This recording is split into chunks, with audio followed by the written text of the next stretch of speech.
والسلام على أشرف المرسلين سيدنا محمد وعلى آله وصحبه أجمعين. So we will continue the discussion with highlighting some of the important issues that came out of the two lectures of this morning and that came out of your comments and questions also. Starting with the first lecture of Dr. Ghaly, but also the lecture of Dr. Shinqiti, which actually shows us that it is especially in the with the challenges of modernity that the main issues of the historical progress of Islamic thought came out or came to the daylight. And with these challenges, we came to notice that we have several problems and several issues that we have to deal with in order to keep pace with the reality and to rebuild our relation with our sacred sources. And actually, one like somebody like Malik bin Nabi sees that this even occupation, even colonization, was actually somewhere a good thing, because it made us aware of our lacks, of our weaknesses and our internal problems. So it is in this challenge, actually, it's the divine will, and in this situation, Allah subhanahu wa ta'ala is challenging us in order to be better, in order to progress, in order to proceed with the individual and social elevation. So what we heard from Dr. Ghaly is showing that towards, or in this reality, with these challenges, well, the Muslims had to respond and had to tackle those solutions. But so what Dr. Ghaly presented is that those scholars were in a reaction. They had to react. It was not something that they planned for. They did not strategic planning in order to see how they can deal with those challenges with a clear methodology, with a clear project, with a clear perspective and future vision, etc. It was a reaction. And now, of course, we are in a situation where we have to go further, and we cannot stay in the reaction, but we have to move on and see how we can structure things in a more scientific way, with the projects, with a view and on the far future, and not only on the hot issues and hot problems. So this is where we will start with asking Dr. Ghaly to give us a view how to start from this situation where we are and where we are in this reactive position, and where we came up to a reality where there is a collective work that is done by the scholars of text and scholars of context, but still, are we in a stage now where we went beyond the reaction to a more structured and strategized way of dealing with things, or what are the issues that still needs to be tackled? Thank you very much. I hope you will be generous with me and give me some time to elaborate on these issues. I hope you will be generous with me and give me some time to elaborate on these issues, because this is a question from... thank you. It's a question coming from our executive director, from the audience, or something I'm very much busy with, and these are things all something in the making. So I hope I will be able to organize my thoughts. I want to start by saying the following. There is a historical movement. History moves from one stage to another, and we need to be aware of this and to do the best thing that you can do in your own stage. So all the things that I will speak about today have come to my mind, and I built them thanks to the study of the collective institutions that I spoke about in the first lecture. So without this legacy of 3 decades of work and publications, I do not think it wouldn't have been possible to move forward, because this is the historical movement. So maybe what they did in their time was the best thing. What we will do now is the best thing, maybe. So it's not that one thing negates the other, but building upon. What I want to speak about, based on my readings up to the moment, and these things need improvement, change. I hope my colleagues, especially Dr. Tariq, will help me also with some more ideas.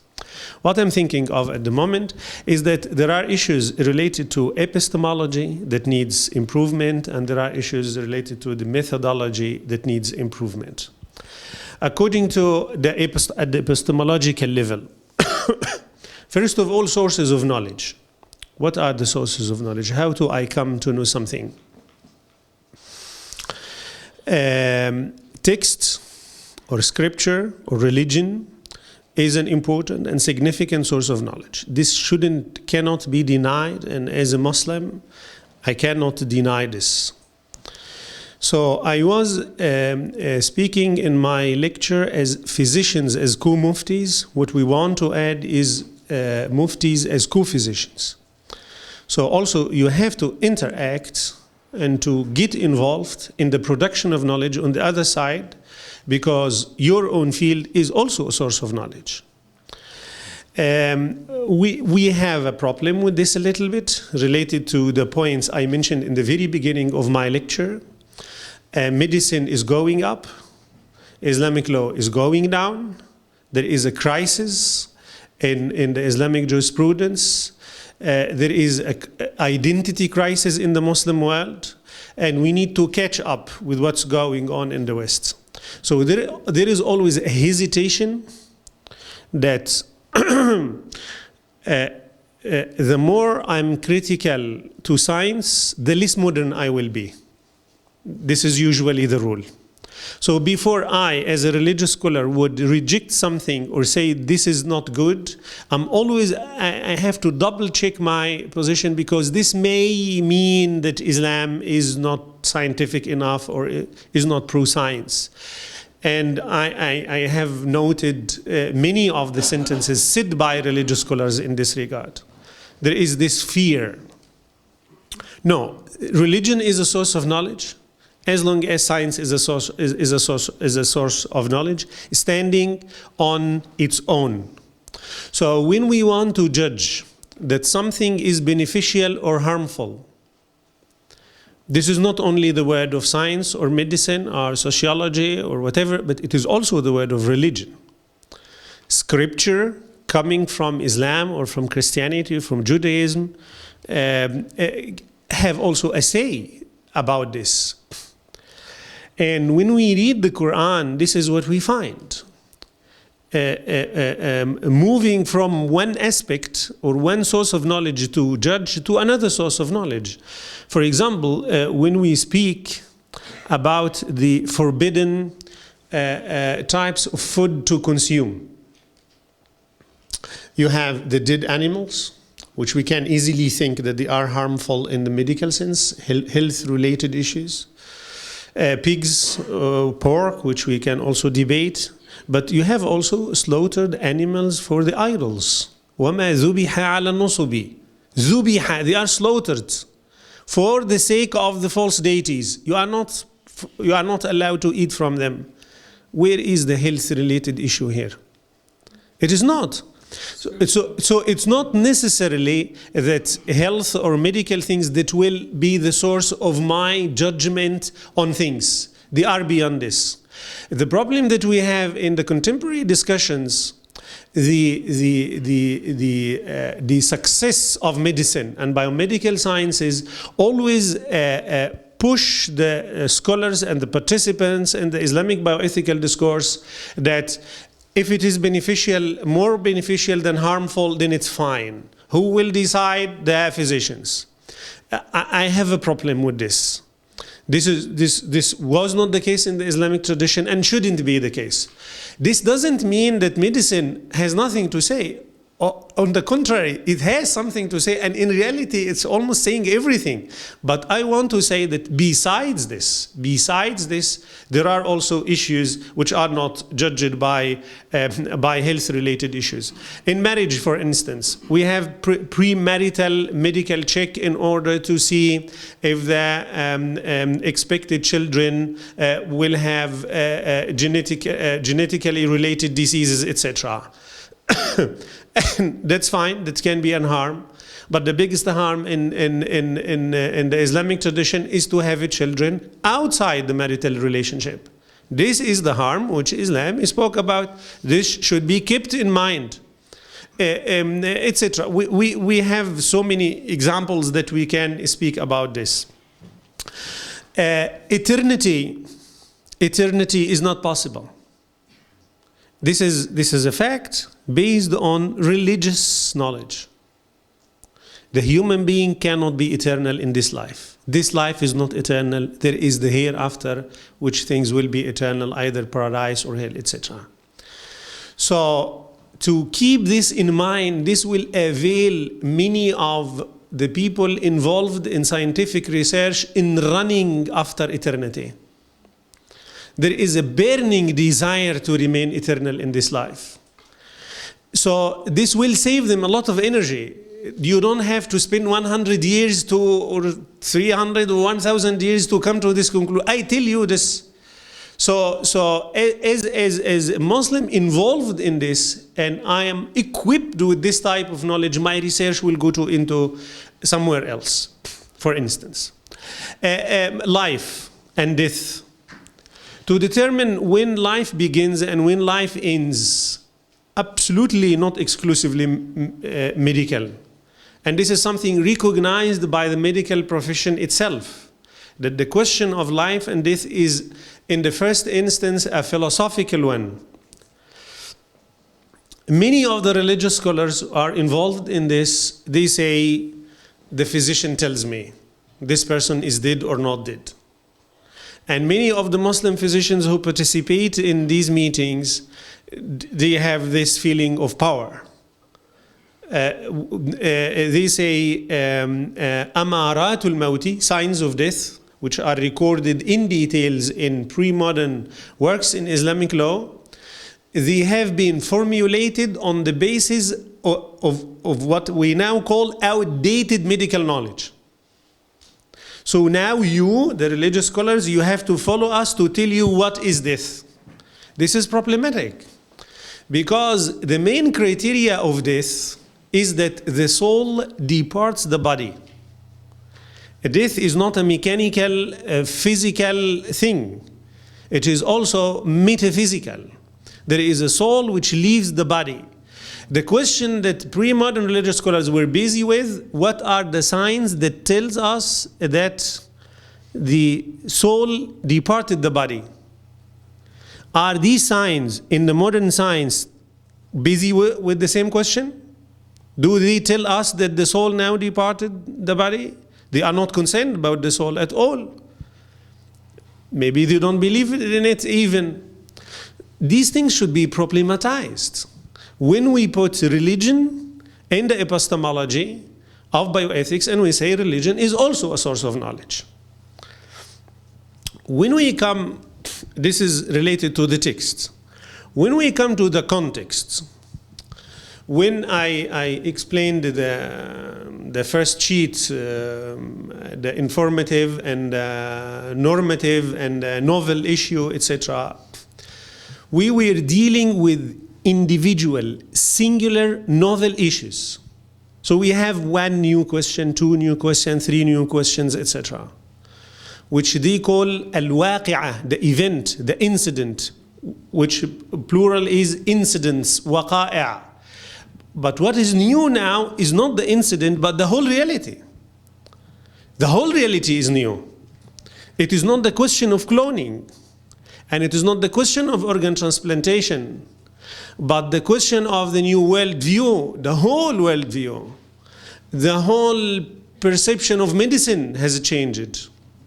When we read in the medical sources to which contemporary religious scholars have access to, medicine is usually defined as two things: curing and preventive. There is a disease, you protect yourself from it before it happens, or you cure yourself after it happens. This was the double mission of medicine. Is this medicine now? Curing and preventing? No. Medicine now is enhancement, is improving quality of life. Many people make use of the health services not because they are sick, no, but because they want to be better, much better than what they are now. They want to be more beautiful. They want to look like much better than what they are now because they are not satisfied with themselves. We have now the growth hormones.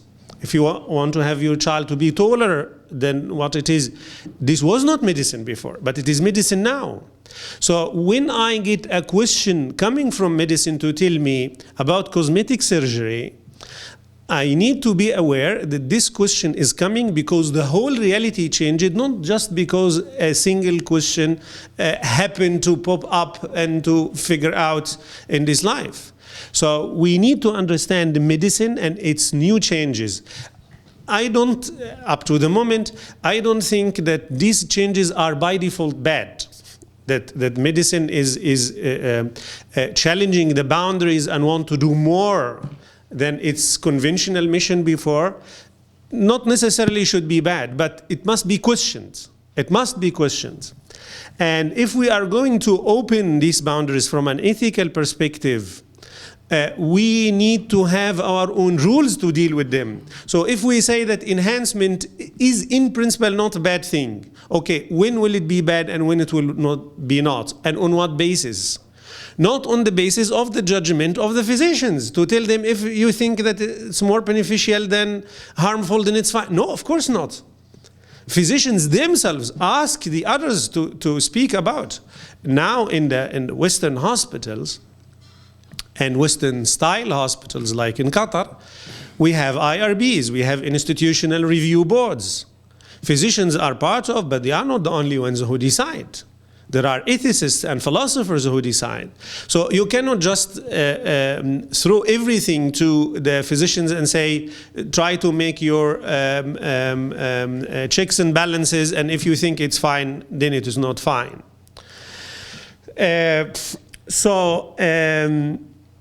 We need to understand what is medicine now, what is its new reality, and how it functions. We need to question the questions of medicine. As I said in the morning, medicine, I can say and I can believe, is working with the human body, which is universal, in a universal way, in an objective way. But before you go to this, you make up a set of questions. How do you make up your set of questions? I'm sure this is not objective and this is not universal. We are not busy with the same questions everywhere. The questions are set at the moment within a Western worldview, I would say, if something like this can exist. Modernity is judging more or less the type of questions that we want to have. We want to own and rule the world. This is a desire in us in the modernity. We can have the world under control. And if anything goes beyond this, we will subdue it with science. It's just a matter of time. So what is not under control now will be under control tomorrow. And that's why we set up our questions, challenges, and this is what we will work on. If you put religion in the equation, it will be something different. We are servants of God. We are ibad or abid. There is a higher superpower controlling the world, and we work within this framework. We need to question the objectives of medicine. Someone asked about genetic engineering, and I said, the Fiqh Council said, مقاصد, مصالح and mafasid, benefits and harms. Weigh them over and then it will be fine. By benefits and harms here they mean that the safety. So when you apply genetic engineering, maybe it will be more harmful than what we think. So we need to think about this, etc. But are these the harms and benefits of genetic engineering? Genetic engineering shows exactly the point I was saying, the burning desire for eternity, for perfection in our own perspective, for controlling the world, for making things look like the way we want them to look like. It can be specific forms of genetic engineering outside the issue of health risks.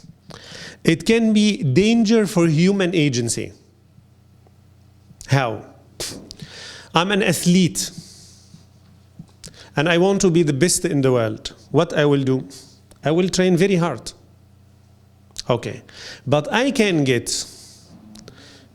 some gene manipulations to make the fastest of the world in a very easy way. My human agency in this way has been diminished or completely abolished on one side. On the other side, the human agency of those who developed the genetic manipulation became hyper-human agency. So if I'm an athlete and I became the most important and the fastest of the world, whose admiration will this be? Me or the one who manipulated my genes? The one who manipulated I won thanks to him. So I'm more or less a robot. But the one who is controlling now is the one who is working on the genes. Is this possible? This is the type of questions that we need to address. Not only the mathematical calculation of benefits and harms and safety, etc.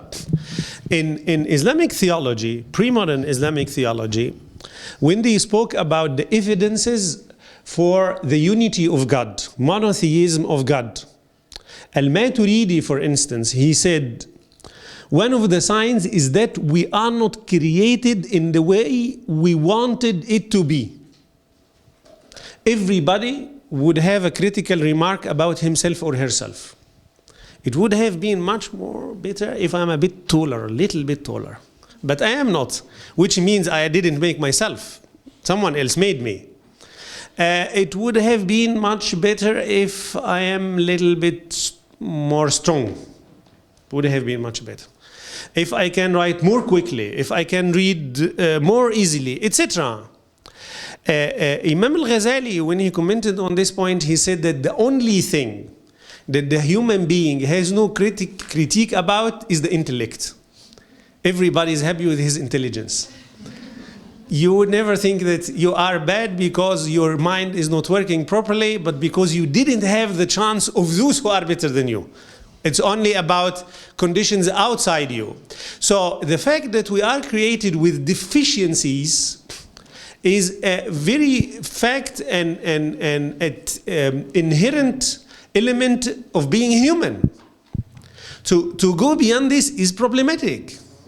So this, by this I don't mean that genetic engineering is a devil or a bad thing, but I mean that we have to think critically about this. I need to finish or I'm fine? 2 minutes. Okay. I go now to the methodological issue. These are at the level of epistemology. How do we make up our knowledge? From which sources? In which way? There are the methodological issues. As I said in the beginning of the morning, the bioethical questions came to the Muslim world when we had a crisis in science, but also in Islamic studies. The quality of the graduates of the faculties of Sharia are not the same quality of the pre-modern religious scholars. And this is something that I don't say, this is something that everybody, including contemporary religious scholars, would all agree about. So the long-term solution is to have someone from the same quality. But this is a long term. This needs years to work on. The whole educational system should be put upside down. We have, for instance, a religious scholar like Ibn al-Qayyim. We have al-Qarafi. I wrote an article about embryology and the post-formative period of Islamic law from the 12th century up to 15th century, 14th century, something like this. And how did they deal with embryology on the basis of medical knowledge available at this time? We had religious scholars who had access to the most updated medical knowledge at their time. They had direct access to, and they were critical to. Ibn al-Qayyim, for instance, he spoke about the book of Hippocrates, about embryology, and he criticized it from within, not as a religious scholar, but using the mechanism of Greek medicine and the levels of certainty, the types of proofs, etc. And he said that at some points the physicians are just imitators of Hippocrates. They were not critical to the knowledge that they had, but I am. We don't have this. The religious scholar who is a co-physician, if we want to formulate it in a catchy way, we don't have this at the moment. So how to solve this? This is a long-term solution. The short-term, people need answers. You cannot say to the people who ask you, my father is on ventilators, life support machines in the hospital, should we, and he has brain disease, can we switch off the life support machine? You say, oh, this is a long-term project. We need years to solve. Then you lose your link with the community immediately. So there must be short-term solutions which are not ideal and perfect, but you have to do them. One of which is fragmenting the knowledge that we want to have. So we need something to do about Islamic law. We need to have someone in Islamic law. We need to have someone in Islamic theology. We have someone in Islamic theology. In medicine, yes. And in others, yes. But I would say this is what already the fiqh councils are doing at the moment, but it is not as broad as it should be. For instance, we don't have theologians, we don't have philosophers, etc. And we have physicians, as I mentioned, the critiques about the physicians and the types of the physicians involved, but there is no philosophers of medicine. Medicine is not only science, but there is also a philosophy of science, that people study this and ask the question that we speak about: what is medicine? What are the objectives of medicine?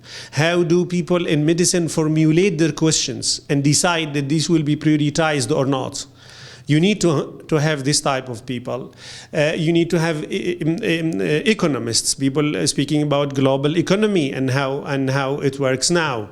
We know from statistics coming from the World Health Organization that the discrepancy between the amounts of money spent on disease and the number of people suffering from disease is not proportional by any stretch of imagination. So we can say, for the sake of argument, I don't have the statistics at my hand, but you can say that 80% of the budget of health research in the world are spent on like 10% of the population who suffer from diseases. The 90%, they have just 10% of the money spent on research to alleviate their diseases. This needs to be questioned. And in this, you need specialists. In people. Activating the worldview. It's not possible, it's not enough to have these different brains sitting with each other without activating your own worldview. Your own, this can be the physician, this can be the Muslim religious scholar, this can be the theologian. And the worldview is not that simple or cut clear that we may think. For instance, what is the position of the man in the universe? We will say a caliph. From an Islamic perspective, is a caliph. From a secular perspective, the master of the world. I can say, if we get into the depth, we can come to an agreement together. Many religious scholars formulate the position of man in the universe at the end exactly like the secular perspective. They will say revelation, divine revelation has been sent for the human being. Prophets are sent for the human being. Scriptures have been sent down and revealed for the sake of the human being. The heavens and earth have been created for the human being. So everything is for the human being, not for the universe, not for life. If you approach it this way, your conclusions in bioethical issues will be completely different. I give an example. You like examples. For xenotransplantation, organ transplantations coming from animals, the most used animal for organ transplantation are the pigs. And this raises juristic issues, but we keep this apart. To make xenotransplantation more successful, more and more successful, we need to manipulate the genetic makeup of the pigs. So when you have an organ transplanted into your body, the body will see it as a strange element, so the immunity system will reject it. The technique to make the body accept it, either to suppress the immunity, which has its own health risks, you can get other diseases, or to make the element very much like your body, so that the immunity system will not recognize that it is different. So what are we going to do? We will do gene editing for the pig, this part that we want to take out, in order to make it look like exactly like the human, or as exactly as possible. What are you doing here with this? You are changing the nature of a creature. Is this possible to treat a human being? Yes, of course. If you say everything has been created for the human being, yes, we can demolish the whole universe so that the human body can live. But if you put the universe in the center and that the human being has been sent down in order to keep the balance in this universe, you will come to other conclusions. This needs to be sorted out. I don't say this is the right thing, but these things need to be sorted out. The world view cannot be reduced to one word or just one line. It's very complicated, and I would say the worldview in economics shouldn't necessarily be the same in medicine, shouldn't be necessarily the same in arts, etc. There are many details. There are starting points which we can all agree about, but when we come into the details, as they say, the devil is always into the details. The very last point. Differentiating between the natural and unnatural. What is natural? When I say the athlete who will get the hormones or the gene editing that will help him to be the fastest one, everybody will say this is not a good thing. Why is it not a good thing? Because it's not natural. He's not born like this. Okay. And it is not fair, because the others will not have access to the same technology. Okay, we will make the technology accessible to everybody. So the issue of equity is not there anymore. The issue of naturalness. Is it natural that person will train every day in the week, 8-10 hours every day, with the best apparatus in the world, and the others not? Is this natural? What is natural? What's unnatural? In the contemporary Islamic bioethical discourse, when you have a bad gut feeling, you say this is, you recall the verse in Surah in the Quran, وَلَآمُرَنَّهُمْ فَلَيُغَيِّرُنَّ خَلْقَ اللَّهِ. The verse is speaking about the devil, that he will inflate into the human minds, that they will change God's creation. So they say this falls into this category. This is changing God's creation. But if it is okay, you don't have a gut feeling, you say, no, that's fine. So for cosmetic surgery, it is fine as long as it is with the consent of the husband and the wife and they are happy with it, then it's fine. But it is changing. It is changing. And even external that everybody can see. No, it is not. So we need to have very solid, consistent criteria, what is natural and what is unnatural. And when unnatural will be objectionable. Not everything unnatural is necessarily objectionable. So these are some of the thoughts that I had in mind. So I open the door for your input and discussions. Thank you very much. Bismillah. Just the way you categorize your talk right now about the epistemological dimension and then the methodological dimension. I think even this is problematic because I think that the methodological dimension is in itself a reflection of the epistemological dimension that we have, because the methodology that we are using, it's very much part of the whole way we are dealing with sciences. The first thing which, yes, and I think I agree with many things that you said at the beginning about the connection and in which way, in fact, we have to deal with the issues of medicine today. The very essence of, medicine is a science, but there is no science without ideology, and the ideological side of the whole thing within the big picture is something that we have to deal with. The point that I have as a problem is the way you projected into the world this religious worldview versus the secular. Thinking that the secular is saying that human beings are at the center, and I think that's not true. Not all the secular understanding is putting the human beings at the center. So there are as many views in the secular side, and I would say that many on the secular side are closer to what I would say is an Islamic one than what I see with some Muslims having a very perception which is the center, the man is at the center, and understanding in a very reductive way. For example, سَخَّرَ لَكُم مَا فِي السَّمَاوَاتِ وَمَا فِي الْأَرْضِ. So we are at the center, everything is for us. Yes, he is the owner, but we have there is a hierarchy in the way we deal with species, for example. And we have somebody who just wrote a book in French about anti-species. And by saying, in fact, all this hierarchy that we have is something which is not acceptable, because as soon as we have life, everything should be on the same level.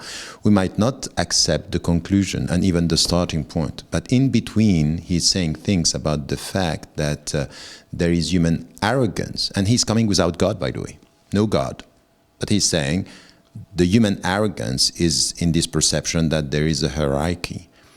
While I don't agree with the beginning and I don't agree with the conclusion, and I agree with many things that he's saying, coming from what we could call a secular.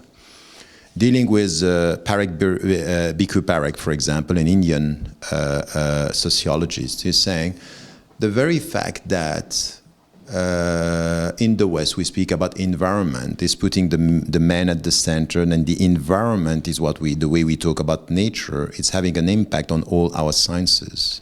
He's right, and it's a problem. So I would say that here we have also spiritualities without God or with transcendence, that sometimes are very critical about the way we deal with sciences. And I would say that there are many critiques within the West that are closer to some of the fundamental methodological and epistemological questions that we have to bring. And this is the way I understood what you were saying about adopting without adapting. It's adopt some of the critical questions, because in fact the West is producing the best critique of the foundations of the Western ideologies in many ways from within. So I would say it's not religion versus the West. It's very much a process of the critique and many things that you were saying. I would say, if you look at, some of the people who are, for example, you deal with people, I don't remember his name, it will come back to my mind, somebody who was a physician who was very much proposing and promoting, organ donations. And then he did this for 20 years, and then he stopped, saying, I came back to the whole picture, And then the whole picture is making me now say that this is producing benefit, but within the global picture that we have about the relationship between the South and the North, knowledge and versus not getting the technology of this knowledge. I think that this, at the end, the immediate benefit is hiding something which is a long-term harm for humanity. And he's coming from within the system itself. And I would say that this is something that we have to do. And in our understanding, so this is why the first intuition that was, for example, in radical reform, we have to come with scholars of the text and scholars of the context. I still think that this is critical, if and only if we add to this the whole discussion that we have around the issue when it comes to the overall question that you have, for example, when it comes to epistemology and methodology. So this is my take on this, and I would say, because you are putting something which is very important. In fact, time is on the side of very quick scientific answer without dealing with methodology. Give us an answer. The way we deal with fatwa is exactly the same. Quick because it's now, we have to do it. So the fact that we are quick to give the answer does not give us time to think about the big picture, which is exactly what is happening with politics, is that one of the first powerful means of postmodernism is time, because it's quick. So you have to deal with it, and it's the same in politics, it's the same in science, it's the same in everything. Is that the fact is that the modern world is, our main enemy is the way we deal with time. Because time is pushing us to come with very quick answers. So you don't have a clear political vision, because the next elections are tomorrow. You can't come with scientific discussion. So this is where I think that we need to come with a very deep philosophy of the way we deal with timing in how do we deal with quick answer, and at the same time be able to connect this with the deep discussion and the deep debates. And on this so far, so this is why I came back to what I said yesterday, there is a secret, is wal-asr. No, really, it's serious. It's serious that you see now that all of us, the only thing that we cannot master in the way we are dealing with it is really, it's how do we deal with, and sometimes because we are quick, we cannot have the time to think about and to bring the deep question. So we are falling into a trap.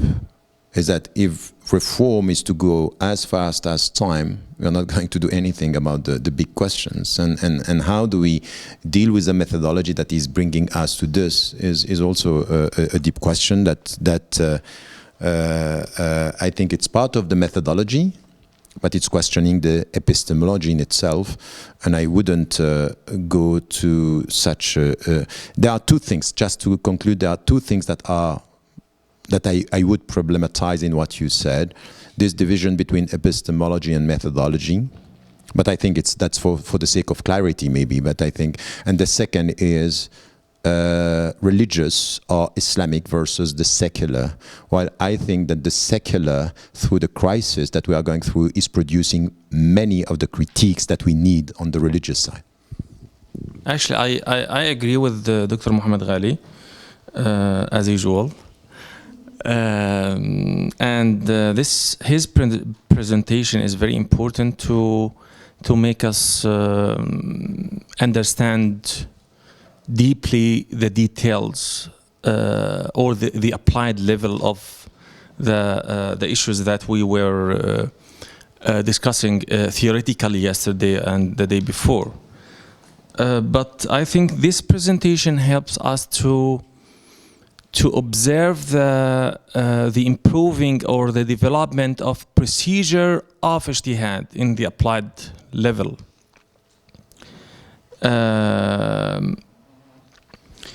And if I would like to add something here in this context, I think what he mentioned before about genetics. I think it pushed me to go back again to the concept of monotheism, tawheed. So in this case, we can differentiate, but we can think of the monotheism in another level with in the age of genetics than before, when we were thinking of monotheism in the pre-modern times. So it's a part of the concept of monotheism this time, as we can and also we can rethink of the concept of monotheism in the age of dictatorship, that we are facing rulers that they're trying to play the role of God on the earth. And now we have physicians that they're trying to play the role of God in genetics. So we are facing new concepts or new context of the concept itself. So again, if you will go back to the text and context, in this case, I would like to refer that the concept of halal and haram are not simple anymore to apply, especially in three fields: medical science, and political sciences, and economical sciences. So it's not easy or simple anymore to say that this is halal or this is haram,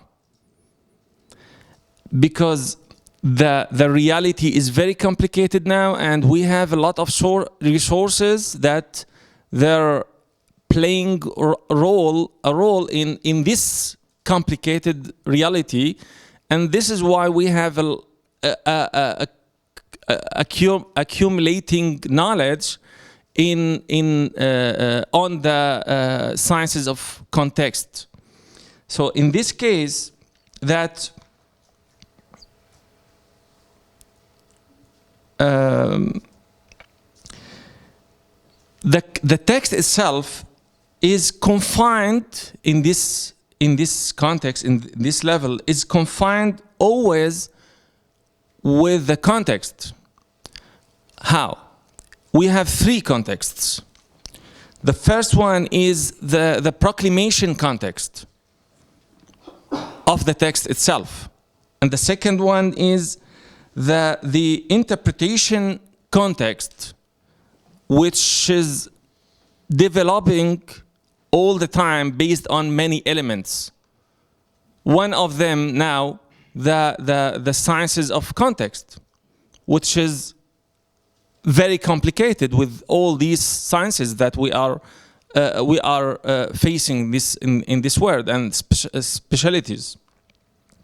The third context is the applicable context, or the applied context, that based on the context of proclamation, القول, سياق القول, and is it right? Proclamation. Yeah. And the context of interpretation or understanding, based of these contexts, two contexts, that we will face that many applied interpretations in different contexts in different times.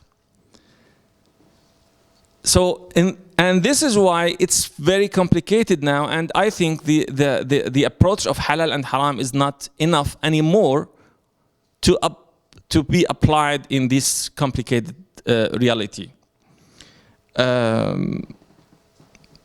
But what does that mean? Does that mean that the text itself has no stable meaning? No. We have two directions here. Some who they say that, okay, there is no meaning in the text. It's silent all the time, and we are originating the meaning in the text, because the text is silent all the time. And this is old-fashioned or old understanding and new understanding too. With hermeneutics, we have this direction, and in sophist, we have this direction too in the pre-modern era. But now, what I'm saying here, it's different totally. I believe that there is a stable meaning in the text. But the methodology of discovering the meaning is developing all the time, based on the developing of the knowledge itself. But we have to be cautious here. Sometimes or most of the time, even some Muslim scholars, they change or they use the texts to say what they would like to make it say. So they just using the text as a pretext. Yes, as a tool. As a pretext. Yes, as a pretext. So, yeah.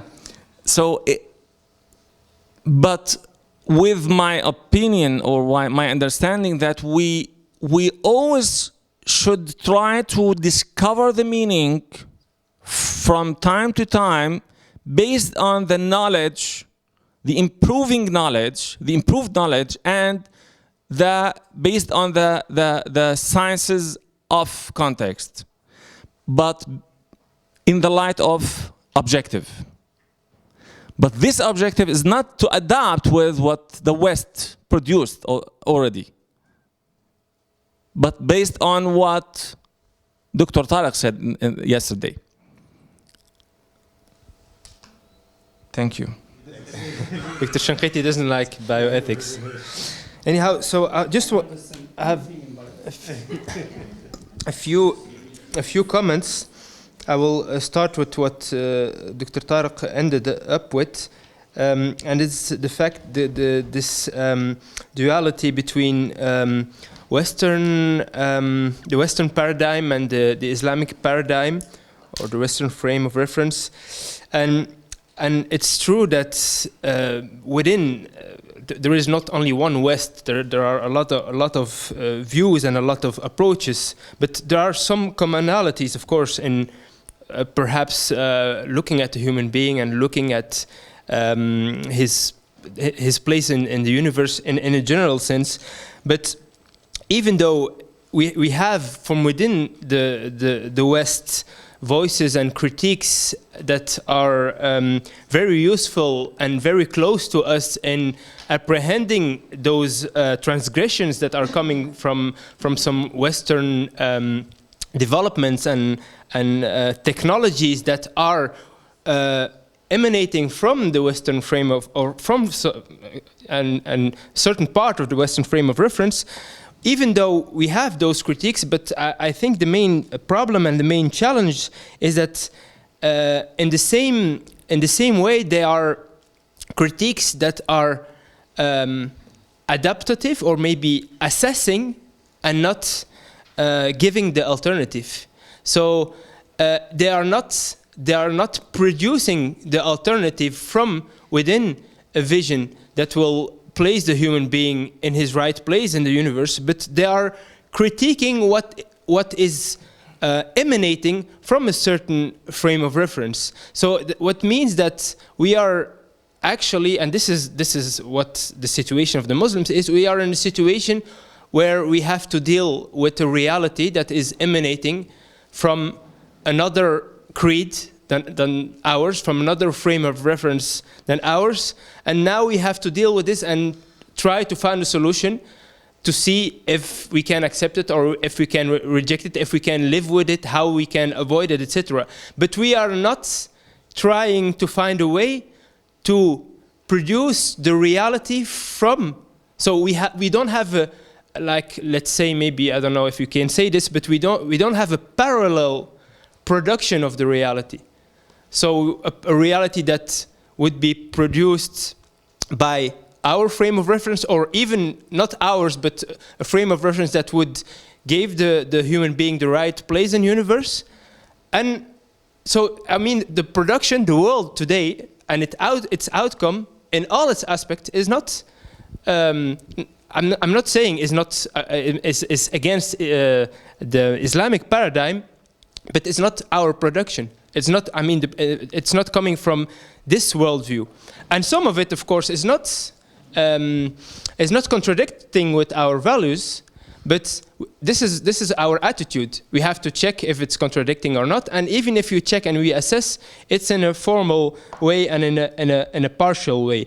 This is why when Dr. Ghaly asked the question of said that we should question the questions that are coming from reality, well, my question here is, if we question those questions, because those questions are emanating, are coming from a frame of reference that is not ours, is it enough to question these questions and to identify that this question is emanating from a wrong view of human being? So we question the question, but is this enough? And is it not that we should go further than this and to reconstruct perhaps this is what IIIT is trying to do with Islamization of knowledge, reconstruct the sciences as per the Islamic frame of reference, because now if we reconstruct the sciences as per the Islamic frame of reference, the question, you don't even have to question the question, because the questions will be emanating from your frame of reference. So here, if we have this approach, then everything will be different, because it will not only be about, for example, bioethical questions, and we should not only think about the methodology and the epistemology in dealing with these bioethical questions, and if we need scholars of text and context and theologians and specialists in economy, etc. This will not be the only question, but the question will be also about education, because now our aim, our long-term aim, is to educate people and to reformulate the sciences in order to build, or in order to be able to create the reality, maybe a parallel reality that is addressing the right questions. We had an internal debate in the center, and we talked about some issues. For example, we had an example about what happened with the artificial womb transplantation, where we have the first human being that was born out of an artificial womb, and now, well, we are in a reality. Of course, the need for an artificial womb is coming from a reality where people want to have children, but they don't have the means. But the reality is also that we have a vision of man and woman, and in modern and some postmodern approaches, man and woman should be equal in everything, and it means that they should have equal rights and opportunities in everything, even in on a professional level, etc. And therefore, there are some biological constraints that maybe will constrain the woman of having the same opportunity than man. So here we have technology that can be in service of this vision, and the question was asked if we can transplant this artificial womb into a man. And the answer straight away was yes, it's possible.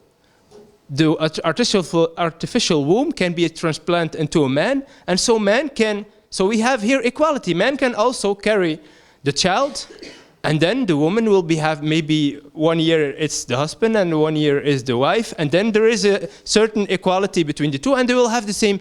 But this question is coming from a certain view, a certain worldview, a certain existential view. And now our attitude right now is to catch up with those things and see if it fits or doesn't fit. But and there are critical, of course, there will be critical voices even from outside the Islamic reference saying this is not ethical and this is against it. But the issue doesn't stop here. how can we produce the alternative in order, or instead to just try to catch up and follow up. And my last comment was that Dr. Ghaly was talking about the fact that we need scholars that would be trained in order to be at the same level than the old scholars we had. And today we don't have any Shafi'i or any Ibn Taymiyyah or whatever. So this is true, but my question then is, which approach, with which methodology, with which epistemological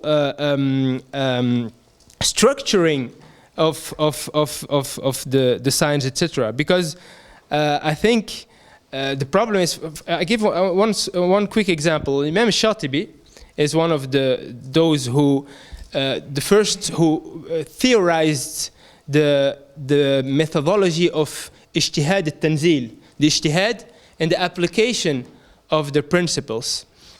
And for him, Ijtihad al-Tanzil, or he talked about Tahqiq al-Manat, which is one essential step in Ijtihad al-Tanzil. Tahqiq al-Manat is to assess the reality on which you want to apply your ruling, to assess it in order to see if this ruling is, if this reality is fitting for this ruling, or if this ruling is fitting for this reality. And he says, in Tahqiq al-Manat, or the one who does Tahqiq al-Manat, well, it's not a condition for him to know Maqasid Sharia. It's not a condition. Because he's only describing the reality. And he will not, if it's not somebody who is not a faqih, for example, he will not say halal or haram, he's only describing it. So in Tahqiq al-Manat, Maqasid Sharia is not needed. And this is the modern scholars that are theorizing in Tahqiq al-Manat, they say the same thing, but this is very problematic. Because today, the one who is doing Tahqiq al-Manat, he's the one who has the tools and the means of creating reality. He is the one who is specialized and who will produce something that will direct reality. And if he is not aware about maqasid, about the objectives, well, he will be directing, creating the reality in a paradigm in which he was trained. And of course, he may not know what is the aqidah of this reality, what is the objective of the reality, but he is in the service of this. So this is very problematic today, and this shows us that having the great scholar today without having a radical review of the methodology of prose, etc., well, is problematic. Wallahu a'lam. So this was the first round of, or the first element on which we wanted to. Yes, so we had 2 lectures this morning. So this was about bioethics. I don't know if I can open the floor for questions because we are running out of time. So I will go straight away to the second part, and that is the part of politics. And we had some very interesting questions coming from the floor this morning. And I think we will focus on one essential point, and that was the point that was raised by the sister about the state, the conception of state in Islam. Is the state, is a state something that is Islamic? Let's say like this, nation state. Is this? But I think her question was about the state in general. But we can go, of course, we can come to the modern nation state. And would modern nation state be in contextualized, contemporary expression of the Islamic political values? Is this for you, for example, Dr. Shinqiti? Do you think that modern nation state is the closest expression of the Islamic political values that we can have in our contemporary world? This is one question. But other questions were raised by the sister about the state itself in Islam. Do we need really a state? Is there somewhere in the Quran some verse or some principle that is calling to build a state? And if it's the case, what is required, etc., etc.? All the questions that were raised by the sister. We will start by Dr. Shinqiti, and then we will have comments of other colleagues. Bismillah ar-Rahman ar-Rahim. Bismillah ar-Rahman ar-Rahim. Of course, the first question in political thought about, the first question of the political thought is always, do we need a state or not? And this is a question that Plato started talking about a long time ago in his Republic. Sorry. And in Islamic tradition, there is almost a consensus that there is a need for a state. Some of the argument is based on explicit text in Quran or Sunnah. Some is based on implicit or some assumptions in the text also. Ibn Taymiyyah, for example, in his book سياسة الشرعية في إصلاح الراعي والرعية, he comments nicely on Hadith Prophet ﷺ when he asked his companion that whenever three of you go traveling, let them pick one of them or select one of them as a leader. And then he's commenting saying that Prophet ﷺ is saying even three people should not be living together without a leader or traveling together without a leader. And he said this is من باب أولى. I mean, of course, it's more important if you are more than three. So he said this is explain the principle in Islam that any community has to have some political hierarchy and political entity. The other side, which is arguing for the state from the implicit text, that's a lot. There are a lot of examples. I have some quotation from Badruddin ibn Jama'ah and others on this, Ibn Taymiyyah, almost all of them saying that Allah Azza wa Jalla is asking us many things that cannot be done except if we have a state, if we have a government, if we have some hierarchy. So that means implicitly we have to have it, because this is one of the principles of Islamic jurisprudence. ما لا يتم الواجب إلا به فهو واجب. So if this is an obligation but cannot be accomplished without this, that means this is another obligation. The means become an obligation because you cannot achieve the end without it. But Islam is not only based on explicit text or saying the Quran or Sunnah, but it's also based on practice. The Prophet ﷺ himself built a political entity, and he has army, he has community, he appointed judges, he appointed governors, he reorganized the geography that he controlled. Like Yemen, for example, was one province. Prophet ﷺ divided into 3 provinces, and he appointed a governor on each one of them. One on Hadramaut, one on Sana'a, one they called Makhalif, it's sub provinces. He appointed governor on Mecca when he conquered Mecca, Attab ibn Usayd, etc. So he's sometimes a tribe converted to Islam, and he approved the traditional leadership to continue to be now the representative of the central state in Medina, etc. So the practice of Prophet ﷺ also, it's very clear that we have to have political entity, and that is part of Islam. Can we worship Allah Azza wa Jalla without the existence of state? Sure, we can, but it will not be complete. It will not be complete worship. There are a lot of things that we will miss because of that. If we want to have monasticism, or if we want to have, some religions that are based on individual salvation can do that, but Islam is not based on only individual salvation. Islam is based on collective salvation. And I always like to repeat this nice story that Iqbal started the 5th chapter of his book, Reconstruction of Islamic Thought, about it. He quoted a poem by Abdul Quddus, an Afghan Sufi poet, saying that Prophet ﷺ went to his 7th heaven in the night journey, and he came back to earth. And by Allah, if he were me, I will never come back to earth. So the Sufi man is saying this in his poetry. And then Iqbal commented, said, there is here the big difference between the Sufi consciousness and the prophetic consciousness. For a Sufi, he's focusing on individual salvation. He doesn't care about what will happen on earth. And he said, even if he stays there, nobody will miss him anyway. We don't need him anyway. But for the Prophet ﷺ, no. The Prophet needs to come back to earth. People on earth needed him. And also his function is not just to save himself. If we transform Islam into an individualistic salvation, that means Islam will stop at the cave of Hira. There is no need to continue from there. Prophet can continue in the cave of Hira worshipping until he died, and that's it.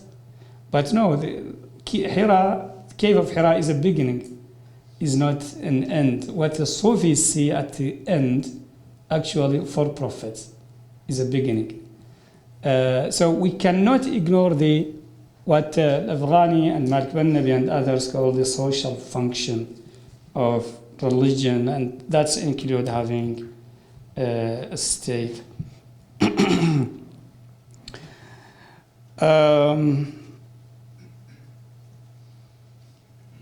I think that's enough for the moment. About nation state. Yeah, the modern nation state. Well, Islamic principles are universal principles. In history of religion, we teach that the previous revelation before Islam were partial and temporal. Partial, they don't cover all the aspects of life, and temporary because they don't continue in time. Every prophet's message will expire and then another prophet will come. But the difference between Islam and previous revelation is that it's comprehensive and it's permanent message, that at least that Muslims believe.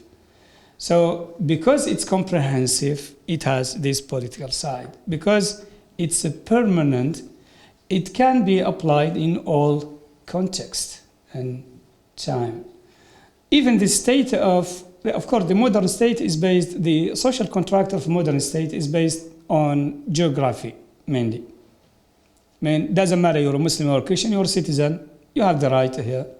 An Egyptian Copt has the right, political rights in Egypt, but a Muslim, Arab, Libyan, or Sudanese on the border doesn't have those rights inside Egypt, because this is geography. The social contract, modern nation state, is based on geography. But this is not in contradiction with Islam either, because when we look at the state of Medina during the time of Prophet, especially before the conquest of Mecca, when migration was an obligation, Allah Azza wa Jalla says in Quran, وَالَّذِينَ هَاجَرُوا وَالَّذِينَ آمَنُوا وَلَمْ يُهَاجِرُوا مَا لَكُم مِّن وَلَايَتِهِم مِّن شَيْءٍ حَتَّى يُهَاجِرُوا وَإِنِ اسْتَنصَرُوكُمْ فِي الدِّينِ فَعَلَيْكُمُ النَّصْرُ إِلَّا عَلَى قَوْمٍ بَيْنَكُمْ وَبَيْنَهُمْ مِيثَاقٌ. I mean, if we read the verse by modern language, that those who convert to Islam during the time of Prophet before conquest of Mecca, but they did not join the community in that geographic location of Medina, they didn't have the political rights that other Muslims in Medina have. They did not. مَا لَكُم مِّن وَلَايَتِهِم مِّن شَيْءٍ حَتَّى يُهَاجِرُوا. Even if he's oppressed in, for example, let's say a Bedouin who's from Bani Tamim or Bani Aqil or he converted to Islam but he didn't migrate to Medina. He doesn't have political rights in Medina. If he's oppressed in his own tribe, Muslims don't have to help him if they have peace treaty with that tribe, for example. Their peace treaty with that pagan tribe is more important than saving these Muslims who didn't migrate to Medina. I mean, there is a geographic element here at that time. But geography in general has no big relevance in the world of empire. Geography became the center of social contract in nation state today. And still, Islamic principles in governance and political legitimacy are the same. Modern state makes much easier for us to apply Islamic political principles. Democratic culture that is dominating in world today is pushing Muslims to go back to their political values. Sheikh Rashid Rida said something interesting. He said, if we did not see this democracy in the West, we will never understand Shura the way we understand it today. Means sometimes you need a stimulus from other cultures in order to rethink your own culture. It's very important, the interaction between cultures. Well, Muslims in Medina, for example, during Khulafa al-Rashidin, they were exception, they were against the spirit of that time, and it was very hard to keep Khilafah al-Rashida as a model in a world of empires. Today, at the opposite, the international political culture is helping us a lot to revive and to apply our political value. Something related to the nation state is the unity of the Muslim Ummah. And that's the question of relation between Ummah and state. I think it's an obligation in Islam for Muslims to be in one Ummah. But there is no obligation in Islam that Muslims have to be in one state. There is difference between one nation or one Ummah and one state. And this has been debated by Muslim scholars during the Abbasid time, when the Abbasid Empire started disintegrating, because Sunni scholars were very strict that they should never be more than one caliph in the whole Islamic world. But they found that practically it's impossible, because sometimes you have a sea that is dividing this continuum of Islamic state. There are a lot of division. There are ethnic, cultural, linguistic division, etc. So they come with at the end they accepted that Muslims can be in different countries and states, but the spirit of one ummah should be there, which means solidarity, etc. When Malik bin Nabi wrote his nice book on unity, or the way to unify the Islamic world, in his book Toward the Commonwealth, or Toward an Islamic Commonwealth, or the idea of an Islamic Commonwealth, Fikratu Commonwealth Islami in the Arabic translation, he said that, let's be practical, you cannot have one Muslim country that have all Muslims around the world. And there are practical, objective division that we cannot overcome. He said, we don't have actually one Islamic world. We have 5 or 6 Islamic worlds. There is the Arab Islamic world, and there is the Turkish Islamic world, and there is the African Islamic world, the Indian Islamic world, etc. And he said, practically what we need is probably we should try to unite as much possible, as many Muslims as possible who have commonality in ethnicity, linguistics, geography, etc. We can have some kind of 5 blocks of big Muslim states, 5 blocks, and then we have a coordination, some sort of Islamic United Nation, that a sort of coordination. That's the only possible way today. So the idea is we cannot jump over the nation state, modern nation state, but we just need to adapt it to Islamic values. Not to adapt Islamic value to it, but to adapt the nation state to Islamic value. Allahu Alam. Thank you, Dr. Shinqiti. So the best possible expression of Islamic political values in the contemporary world is the modern nation state. This is what you are arguing for. No. Okay, I understand you wrong then. Okay, I'm going for that. The modern nation state made it easier for Muslims to apply their Islamic value than in the world of empire, when all of the political culture of the past was against your values. But today there are much more in common between the international political culture and the Islamic values. So simply to put it simple, there is much more overlap between democratic system, Islamic value, than the Sassanid Empire system or the Roman Empire system or any other kind of empires. Thank you for that. Dr. Mu'taz, do you agree with that? Hopefully not. He's trying to push me to react, but I decided to not react to anybody. I think it's important to focus here on the terms.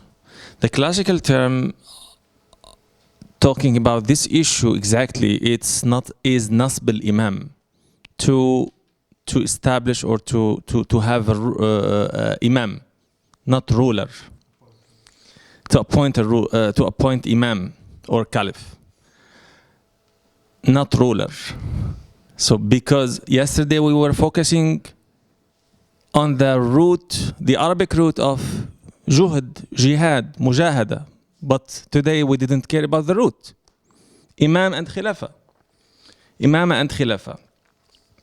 So I think nasb al-imam is nasb, the important question now, is nasb al-imam, to appoint imam, is the same to establish state? I think we are talking... Imam of what? Imam of Salat or Imam of something else? Even political imam, it doesn't matter. But is it the same meaning that when we use the term state or power? So I think we have to be very cautious talking about these terms.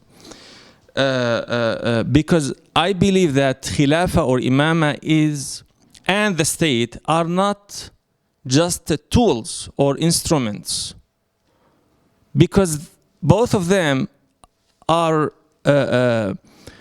reflecting, or they are reflecting a big philosophy, and different worldview.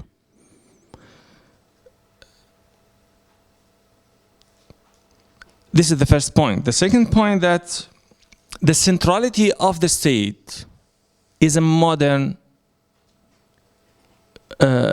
concept. So we are not able to go back to the tradition, the Islamic tradition, or even to any other tradition, to place our new modern concepts in our old traditions, because the centrality of the state is really modern, a part of the modernism. And this is how the Arab nationalism started to make the state as a center of everything, and as it is the magic solution for all the problems, from 60s to especially during the Nasser ruling, Abdul Nasser. And the political Islam took this idea from the Arab nationalism, and they make that you cannot apply Sharia without state. And we can find these ideas in many works, in the works of many scholars, one including Sheikh Yusuf al-Qaradawi, for example.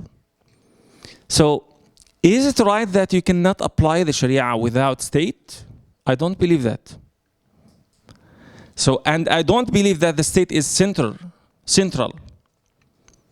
The third point, that we have to differentiate between the concept of the power between two eras, the classical time and the modern time. Are we talking about the same concept when we are talking about the power now in the modern nation state? That the same power that it was before in the classical time? I think no. Because the comprehensive power of the modern nation state is, or the power in the modern nation state is very comprehensive, and it interferes in every single detail in our lives. But it's not the same case with the state in the classical time. And the modern nation state is not confined in its border or in their borders. It's interfere to everywhere around the world. Even if they claim that, okay, we are a democratic state and for like in Europe or America or whatever, wherever. So they claim that, okay, but they only respect their human rights in their borders, inside their borders. So, but they don't care about any values out of their borders. And even in the classical time, the imam or the caliph, or even the king, later, or the sultan, was had no the same power that we had, that the new president in everywhere in the world, in the Arab world especially, he had not the same power. Because the classical state, if I can use this term,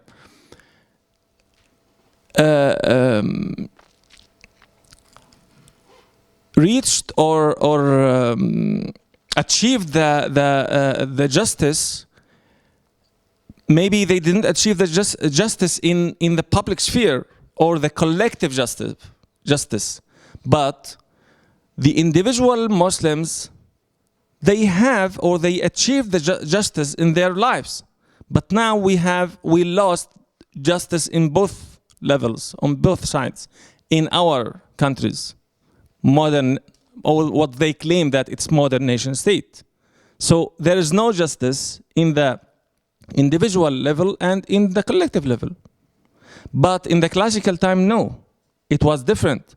Maybe they lost the collective justice sometimes, or in some places, but the individual justice, it was there all the time, because the ruler, what we call him now ruler, was not interfere, had no power on every single details in the life, and had no full power on the judges or in the civil society. Because the society was very strong in the classical time. And the state, it was very weak, what we call it now state. But now we are facing the opposite. The state is very strong and very comprehensive, but the societies are very weak. Thank you, Dr. Mu'taz. We are actually running out of time, but I will give the word to Dr. Tariq and then Dr. Ghaly. Okay, Dr. Tariq. Dr. Tariq, so Dr. Mu'taz is thinking that actual omnipotent aspect of the state is the main difference between the modern nation state and the old state, and I have the feeling that he is calling to reduce this omnipotence of the modern nation state and to leave more space for civil society. And so what do you think about this? I want to connect this discussion with the previous one, because you said something at the end which for me it's problematic, and it just revealed through the discussion we had on politics. And I don't agree with the three of you.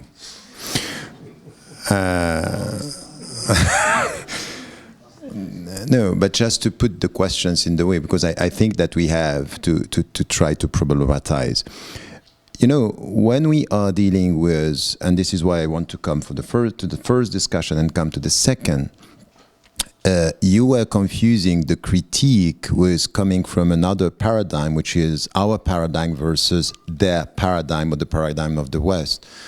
And I think that this is idealistic. It's not dealing with the reality. Paradigm, and this is why I agree with what Dr. Mu'taz is saying, are also product of the cumulative knowledge that we have in a specific period of time. It's just coming like, we don't have an Islamic paradigm coming from nowhere.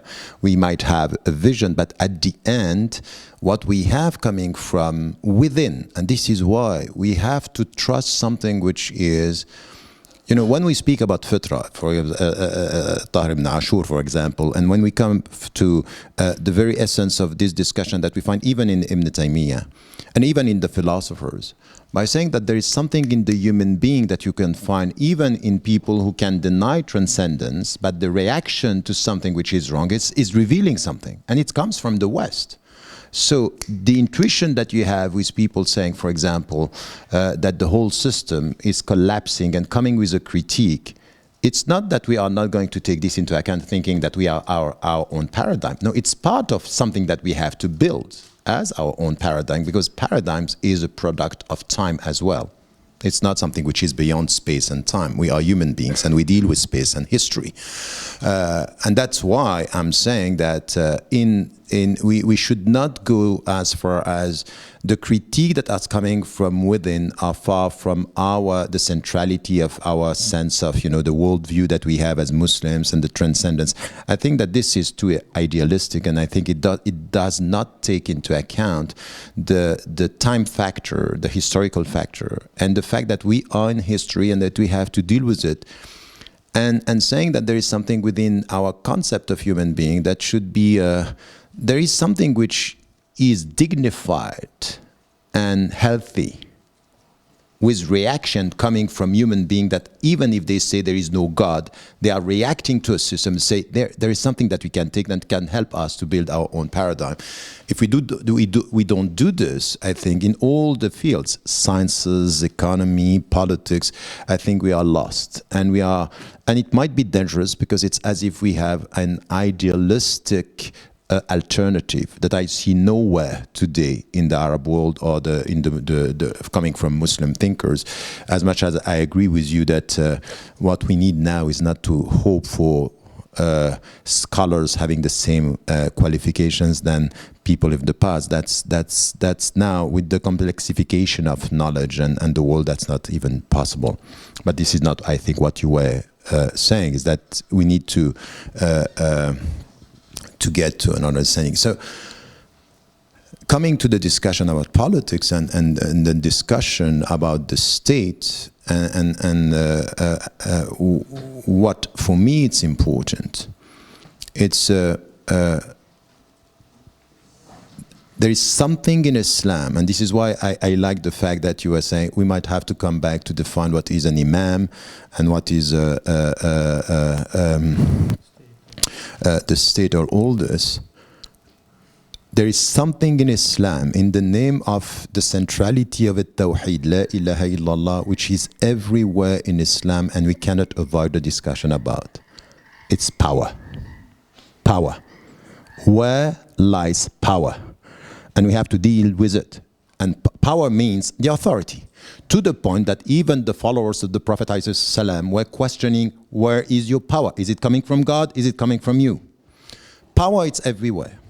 Now, the way power is going to be translated into history, this is something which is essential, because it's changing. So from empires to modern nation states, we need to look at the way things are evolving. And this is where now we are, and this is why I said, as you said, political Islam is a historical answer to colonizers and trying to protect the nation state. And that's contextual and historical. Now, what we call the Arab Spring, and listen to this, Arab Spring meant it's beyond the nations, it's Arabs. In fact, this was a nationalistic winter. It's in every country. It was nationalism with Islamic things. Who was thinking about the Arab Spring and something which is transnational? And this is where one of the dimensions of a shaitan, in political terms, is to tell you power is here while power is elsewhere. And I don't agree with Moctar when he's saying that the the state now, it's everything. In global power, in the globalized world, the nation state is collapsing as to where is power today. Power is not there. So now we can have an Islamic state with no authority and no power in the global world. So when people are